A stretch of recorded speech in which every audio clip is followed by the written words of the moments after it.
Hey guys, my name is James Walsh, and you are listening to the Wrestling Epicenter here on YouTube. I want to thank you for finding us.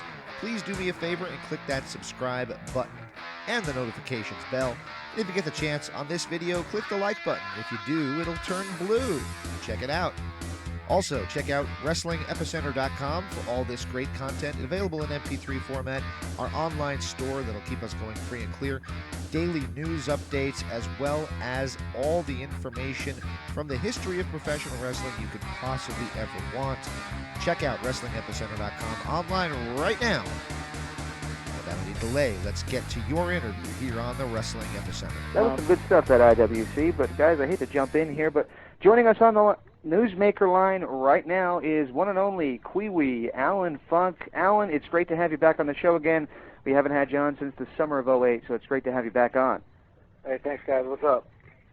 All right, man. Well, we were just actually discussing some of the independent scene going on right now, and I don't know if you saw the video, but apparently there was a deadbeat promoter, go figure, down in up in Philadelphia that screwed over Balls Mahoney, and he actually went to his house to try to collect his money. First thing I hate to lead off with, but has that ever happened to you, where a promoter skipped out on you?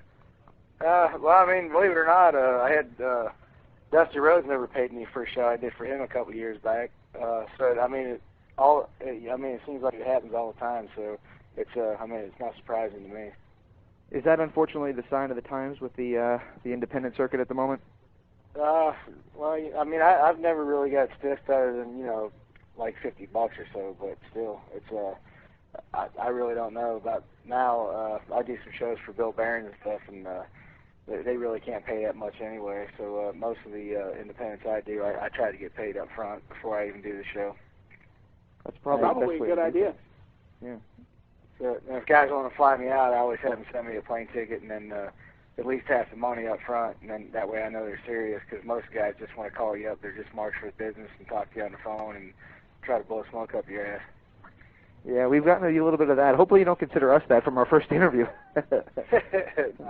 No, man, I'm just kidding. But we're trying to get you some work as well. We've just got some some work. For those who don't know, Alan is now one of our, I guess you call him a client on WrestleBookings.com, and we're bringing him on to both promote that and the parentheses to accept in bookings, but also to catch up with him, because last time we spoke with you were running a tanning salon and enjoying life, but unfortunately I heard things with that didn't go so well. Yeah, I had 60% ownership of the tanning salon along with a buddy of mine, and just I guess with the times and stuff just didn't work out, so I pretty much just I couldn't even sell it or nothing. I just gave him back 60% ownership and moved on. Now, what are you doing these days? Well, a buddy of mine down here in Atlanta, Georgia, is the CEO of a company called Knuckle Up Fitness. It's a MMA fight school, personal training, stuff like that. So I'm going to try to help him build up some clientele in one of his stores in Kennesaw, Georgia. That's just very cool. Now, that's different from what we would expect from you, because obviously you're more of a wrestler. Are you thinking about doing something in MMA, or? No, a few years ago I got in an accident in Finland. I got 6 plates in my face, and I've had 4 surgeries on my right eye since then. So it's probably not really good for me to get hit in the face too many times these days. So I think Now, what do you think of the wrestlers who do get into MMA? Like, obviously we know Lashley and Brock Lesnar are doing very well. What do you think of guys like that getting into MMA? Man, I think it's awesome, man. It's I'm happy for Brock, because when guys come out of WWE and they want to, guys don't ever take guys like that serious because they think wrestling's a joke. But once they, I'm glad Brock's doing well, just so he can prove otherwise, and I'm happy for him. What do you attribute to the success of MMA? Because if you look at even dirt sheets like Dave Meltzer's Wrestling Observer and things like that, they're calling that the #1 wrestling promotion in the world, even though it's not wrestling. Well, I mean, there's wrestling involved. I mean, you got to be skilled in all the different, wrestling, all the jiu-jitsu, the Muay Thai, and all the stuff. So, but it seems guys that come out of college that are good college wrestlers or stuff like that, they seem to be doing the best just because they can, control their opponent. So I guess in a sense it kind of is a wrestling. I guess you can argue that. Now, you mentioned that you are working as a trainer in the MMA school. Are you like more of a physical trainer, or what are you teaching the guys there? No, basically right now I'm just involved in the sales part of it. Eventually I'm going to get involved in they have a cross training and do some personal training as well. But I'm still in really good shape, so I do the kickboxing stuff like that. It really keeps me in good shape, so I'm probably in the best shape of my life. So. Excellent. And you mentioned that you're accepting independent bookings, and obviously we've not seen you in a little while, obviously, because obviously TNA's not called you up. Unfortunately, we were talking a little while ago about possibly TNA bringing you in for things, and unfortunately it doesn't seem like that's come to fruition. You still have any hopes to go to TNA at this time? Well, I met with WWE down here in November when they came to Atlanta, and hopefully they're going to be down here in April again, so hopefully I'll be able to at least get my foot in the door and talk to somebody down there again. But unfortunately, they're not. They just released a bunch of guys, the last few weeks or whatever, so I'm not really sure how that's going to go. But yeah, TNA. Basically, Vince Russo told me he was going to hire me when they got a 2-hour spot, and hell, that's been about a year now. And I was calling him every day there for about 3 months on the cell phone, leaving messages, just messing with him, and he never called me back. So I thought Vince Russo and I were pretty good buddies, but obviously we're not as good friends as I thought we were. So since well, our they last started interview, releasing people too. say again, Pat? TNA, they started letting some people go too. Yeah, I just saw they let go of a few guys. I'm not really sure what's going on up there either, but I heard from another source that they're not doing very well, so I don't know what's up with that. Yeah, I mean, we were talking a little bit before we called you up about how TNA is actually, they're not running any shows on the road, pay-per-views on the road anymore, because they were having so few crowds that they were pretty much cutting off the arenas halfway through and sending everybody to the hard camera side of things. So it sounds like the economy really is crunching wrestling as a whole right now. Yeah, it's definitely bad. It seems like since WCW got bought out with WWE, every year it just keeps getting worse and worse. Their WWE for a while started coming up, but now it seems like it's dropping down. So yeah, I don't know if you want to attribute it to the economy or just because people are tired of watching the same thing on TV. I don't know. What do you think could possibly fix it? Well, I mean, never getting rid of WCW. Yeah, I mean, after that, man, it's going to take a lot to fix it. I mean, I guess there's not really a good answer for that. You need, if TNA folds, it's going to be a mess. It's even going to be 10 times worse. So, if you're a wrestling fan, you kind of hope TNA doesn't fold, even if you don't like it. Exactly. Well, I mean, most of us, I think, regardless of what we thought of the end days of WCW, most of us couldn't believe that we would see WCW fold and then ECW fold, or whichever way around it was. I think ECW actually went first, but just by like 2 weeks. ECW folded a long time ago. They just kept holding stuff together without paying guys. So if you can get that done, then you can keep your show running. That's exactly right. You had the real faithful ones still showing up to shows there, and even though they knew they were getting paid, I'll tell you that. I can't imagine that. It's kind of like that now in the independent scene. Unfortunately, I mean, you can tell a promoter what you want. You either don't wrestle or you can go there for less money and wrestle. But if you're in the sport, obviously these days, if you're not in WWE or TNA, you're not in it for the money. So it's something that you gotta like to do. That's for sure. Now you've gone from wrestling in WCW in front of really big crowds and the early days of TNA and the works, and then you go to work on these independent shows. Is there ever been? We spoke to Samoa Joe and he said that he wishes he could say the independent scene was everything that everybody wants it to be, but he says sometimes you end up staying in the middle of the ghetto and you have to lock your door because you're afraid you're going to get shot and things like that. Is it really as bad as that? Well, I mean, I'm sure. Yeah, I mean, I'm not saying it's not. It's I mean, you definitely have your moments. Some promotions are obviously better than others, and as long as they're going to put you up in the hotel and you're going to get your money, I guess it's I guess when they say they're going to pay for your hotel, it may not be a very nice one. You might be staying at the No-Tell Motel or something. Actually, what I've done. Joe say that? He said it about a year ago. Okay. What'd you say? What'd you say, Alan? I mean, I've stayed at promoters. I flew in the towns here and there, and I've stayed with like the one of the boys at his house or one of the promoters' houses or whatever. So I mean, I don't mind that. It's as long as you're getting paid and stuff, I don't mind working with the guys a little bit. Oh, that's pretty cool. Of the independent companies out there that you work with regularly, which ones would you say are kind of like the best, and at least the ones that you have a feeling won't be going away next week if something went wrong at one show? Well, I mean, I guess all of them are other than working, I work with Bill Barons up in Cornelia, Georgia, about an hour away from Atlanta. He does a thing up there called NWA Anarchy, and it's actually one of the better independent promotions I've ever been involved with. They got some loyal fans up there. I mean, the crowds aren't huge, a couple of hundred people, but every week the same people are back, and they seem to support it, and they got local TV up there, and I guess they got some other TV spots throughout the country, but any of the promotions that you go to, they seem like they're not going to last. I don't know if that's good or bad to say, but as long as you get your money, you're kind of like, yeah, I don't think this promotion is going to be around too long. So unfortunately, that's just how it is.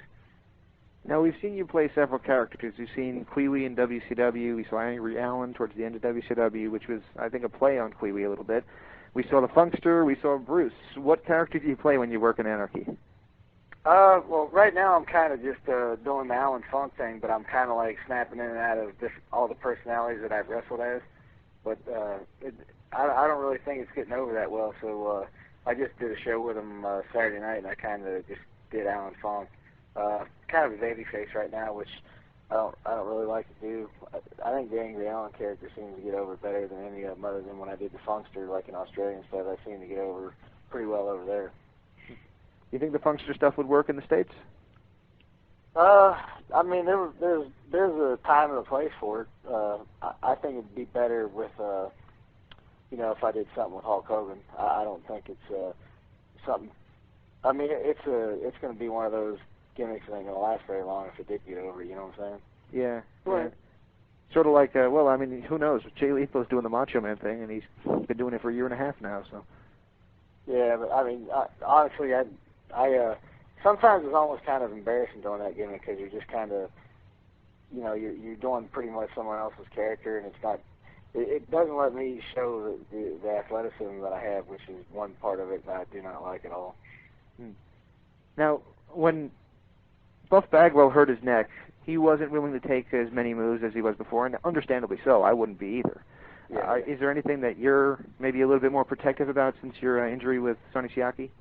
I mean, it's totally up to the person I'm working with. If it's somebody that I know and I trust, which kind of sounds kind of dumb because I worked with Sonny and all through the power plant come up with him, and I trusted him, and that happened. So it's when I was over in Japan, I mean, I've let guys over there do whatever. I trust the guys over there, so I guess not. I'm not going to do a bunch of crazy shit on an independent show if I'm only getting like $300 for it. So, I'm going to go out there and probably pretty much do like an old school match and try to stay away from doing all the crazy stuff. That's very cool. I can understand that. Now, have you ever seen the movie The Wrestler? I haven't seen it yet, no. I was hoping you had, because I wanted to make a comparison compared to the independent scene and how they presented in the movie. Because they kind of make it seem like if you're working the independents, you're only doing the crazy stuff. Oh, really? Well, I mean, I guess it's with these young guys coming up, that's probably all they know. For guys that's been in the business like myself for a while, that's not the way it is. That's kind of what I tried to say about the movie, because this was obviously he was supposed to be a veteran wrestler, and they had him taking staple guns and stuff, and my thought was, well, that's the only real flaw in the movie that I see, because if he's supposedly this guy that they're just happy to see, yeah, he's not going to be taking staple guns to the head. Well, unless you're Terry Funk, he probably still would. But he would probably be getting a little more money than I would, so if I was getting his money, I might take a couple staples to the head. And Terry Funk is actually being inducted into the Hall of Fame this year. Yeah, that's what I heard, actually. I didn't know if that was for, 100% or what. Yeah, that's 100%. Absolutely. Probably overdue. I'm sorry? But that's probably long overdue, him being put in the Hall of Fame. Oh, absolutely it is. Terry's a great guy. I don't know if you guys ever met him, but first time I ever met him, I think we were out in Oklahoma, and when I introduced myself to him, he didn't believe my last name was Funk, so he made me get my ID out and show it to him. When we interviewed Terry Funk, that's funny, by the way. I think you told that the first time we had you. Yeah, I can believe that. I mean, I'm sure that must be a question you got asked, especially in WCW, is, are you related to Terry? Are you his son? Or whatever it is. Yeah, I mean, I still get that all the time, man. If someone sees my ID, like, no, isn't there like a Funk that wrestles or something? Are you related to him? So, a lot of times people ask me if I'm a pro wrestler. I tell them no, because if they don't know who I am, then I don't really, You know, it's not. I'm not like a egomaniac like some of the guys in wrestling. I just, you know, brush it off. You're not like some of these guys at the independent show that is going to chase the fans out of the arena to give them an autographed picture, whether they win or not. No, I mean, if someone knows who I am, I got no problem signing, you know, a picture for them or something. But if, you know, obviously if they don't know who I am, it's you know, what do they want my autograph for? You know. Mm. Terry Funk gave us one of the greatest lines ever on the history of this show back in '05, and we were talking about his match at WrestleMania 14, I think it was. My God, it's 11 years ago. And his exact phrase was, "I didn't enjoy that match. I lost my ass in that match." And I laughed my ass off so hard at that, and I felt so bad because he was being genuine. But I don't know, Terry Funk, just with the voice and everything, was so funny. Yeah, his voice is awesome.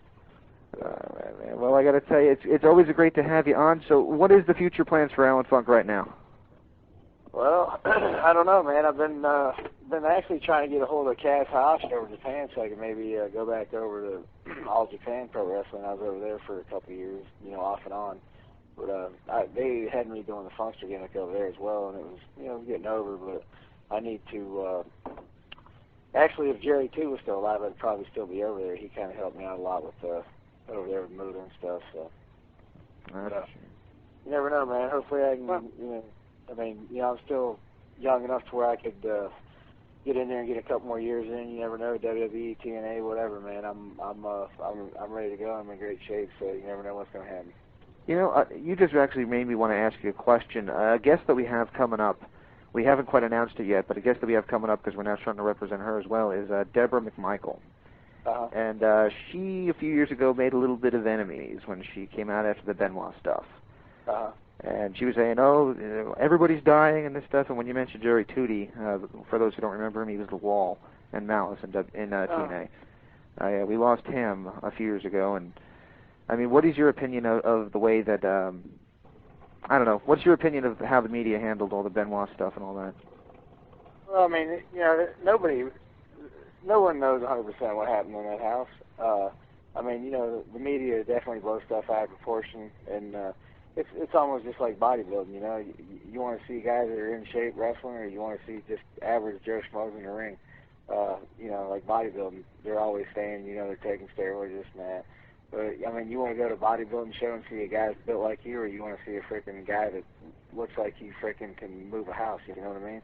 But, I mean, these people in the media are you know, they want to see, you know, I mean, short of someone getting killed, they want to see some action, and they're the ones that make it worse, you know, for the fans, because they're always trying to, you know, expect more out of the wrestlers and stuff, and then if they try to take something to help them out with pain pills, you know, you're on the road all the time, especially in WWE, you never get too many days off, you know, it's, you know, they don't know nothing about it, so they should go in the ring, take a few bumps, you know, for a couple hours a day for about a month, and then report on it and see what they got to say about it. You know, it's funny because last night I was actually just checking out YouTube videos preparing for the interview next week or whenever it's going to happen, and Sean Hannity, who I actually like, said while interviewing Lanny Poffo, so they admitted they do the steroids so they can win their matches, and I sat back and I thought, what the hell did he just say? He needs to do some research before he asks stupid questions like that. Yeah, I mean, I've seen a few interviews with him, you know, when all that Benoit stuff was going on, and I mean, you know, I understand where he's coming from, but he needs to do a little more research before he talks about shit, man. It's, you know, but you know, it is what it is, and I mean, you know, he's got a show and he can say whatever he wants, I guess, but he needs to do a little more research from some of the questions I've heard him ask. Yeah, all right. Now, I want to close out with just a quick question for you here. You mentioned Sonny Siaki earlier, and you gave us a great line for a word association with him a few years ago, one that's been pretty much repeated a lot through the years. I repeated it at the start of the show. Yeah, we repeated it at the start of the show. You called him the Samoan N-word that effing killed you or something like that. Well, every time if I'm with Sonny, he actually called me the other day. He wanted me to go out with him Saturday night. But any time I'm with somebody that don't know him, I always introduce him as that. Yeah, the nigger almost killed me. Oh, man, so you guys and actually... he doesn't say anything. He can't say nothing about it. So besides the fact that you just basically insulted him, he doesn't really, you guys still get along great? Yeah, we get along good, man. You know, I was kind of upset with him when I got hurt because, you know, he never came to the hospital when, you know, and he had the same flight some other guys did, and he said he was too, you know, he couldn't get to the hospital in time, which if I almost killed somebody, I'd make sure I had time to go to the hospital to see how they were doing. And, you know, then we get in Atlanta, and he kind of dissed me a couple times when I got back from Helsinki where I got hurt. And, you know, I really couldn't see or hear for a while, and I couldn't drive a car and stuff, so he was supposed to pick me up and, you know, take me grocery shopping or whatever I needed, but he would never answer my phone calls, or he would always have an excuse, you know, stuff like that. But I actually called him not too long ago and, you know, told him, because he never really even apologized to me. So then I just called him up and told him I still loved him, and no matter, because, you know, you hear rumors all the time. He always heard people saying that I hated him or this and that, so I just, you know, called him up and told him that, you know, I didn't hate him, I forgave him for what he did because I know it was an accident, so we're cool. Now, you did mention one thing at the very end of the interview. You threw it in there at the very end of it. You tacked it on. You mentioned that if Lex Luger was out there listening, you basically called him out because he no-showed you for a lunch back over the summer. Did you ever get in contact with Lex and work that out, or? You know, that rat bastard finally called me back. You know what he told me? He told me he totally forgot about it. I'm like, so when I left you 4 messages on your phone, you didn't, you still forgot about it or what? You know? So then he wanted to set up another deal where we met for lunch or went to church or something, you know, and I said, yeah, that'd be fine and whatever, but I haven't called him. I'm pretty much done dealing with him. I mean, he always treated me like an asshole in WCW, so, you know, I was trying to be nice, and, you know, he apologized to me for being an ass in WCW, so I guess we'll just keep it as we're friends, and we just don't talk that much, I guess. That's cool. All right, man. Well, for those out there who want to book Alan Funk for upcoming appearances as well as wrestling appearances, you can check out WrestleBookings.com, and we'll set you up and get you some details. And we can't thank you enough for stopping by. Anytime you want to come on, you're always welcome. You're a blast to have on there. You're a very funny guy, so it's great to have you on. All right, thanks, guys. I appreciate it. All right, guys. Well, for those who are still out there listening, unfortunately, I've had a little bit of technical problems. If you're I'm sorry, I should have said, for those who are trying to call in, we're having actual server problems. Actually, getting Alan on the show earlier just took us a little while. Circuits were busy, so I guess Alan, I guess you're a very popular guy around here. Well, at least that's what we like to think, right? Well, yeah, I mean, I have to admit, there has been some calls popping on, but I don't really want to. I've heard some other shows that have done it like this, and they brought people on, and they are pretty stupid when they get on the air. So I thought, you know what, I'm not bringing them on the air today, so sorry, guys, but anybody who wants to call in, please give us a call. Well, they're not going to call in now. You just called them stupid. Oh, well. They like the abuse. The number is 347-237-5691. Give us a call. And, Alan, thanks again for coming on, and we'll be back in just a moment right here on the Interactive Interview. Stay tuned.